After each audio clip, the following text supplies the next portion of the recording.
I think the jury's kind of still out on what it actually is. People don't even know what it is. Wow. If you read all the papers, some people say it's definitely plant material. Some people say, no, it's definitely mineral. It's found above ground, below ground. I mean, in the UK, we have what we call the tar tunnels. It's like a big cache of bitumen. And this bitumen was harvested by the Victorians, and they were sort of semi-purifying it, kind of warming it, filtering it, and it was used as liniment. They were applying it for arthritis. And then you got that tradition in Egypt where they would exhume the mummies.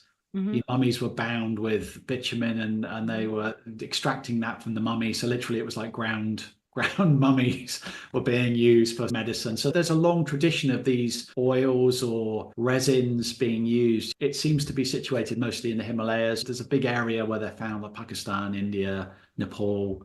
It's certainly being mined at a feverish rate, and it's become very, very popular.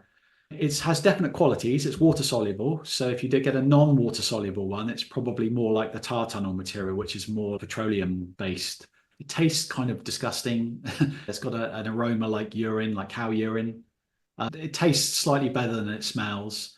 Generally, it's harvested as a rock. The rock is broken up, then it's boiled in water, and then it's filtered, and you remove all this kind of micaceous limestone, and you're just left with this resin, which you then cook down. Some people say don't cook it. It should only be dried under the sun. So they just mix the rocks with water and let the sediment rise to the top, and they skim it. And then that skim material is then dried and then powdered, and that's what's used. There's different people say different things. Mhm. So my experience has been when I've tested a lot of it, it pretty much looks the same chemically.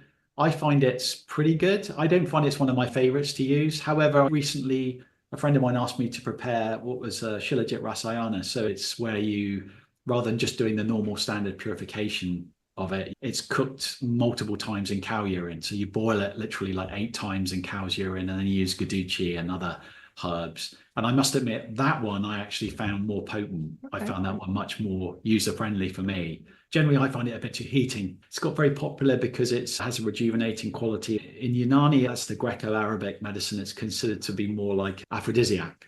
Ah, It's more that kind of quality. Whereas in Ayurvedically, it's kind of more like a urinary tract kidney rasayana. And it's a general rejuvenative and potentizer as well. Mm. But yeah, different uses. One interesting thing they say in Unani, it's they've got a little bit of a warning on it. Their expression for it is that which grows. So if you put a particular herb or you combine it with something, the quality of that will grow in the body and will flourish. It's like a sort of a fertilizer. But they say you have to be very careful, because if you don't treat it right, if you combine it and you have a disease already, it will grow the disease. Yep. It will give potency or agency to the disease and create more problems. So hence it must be purified.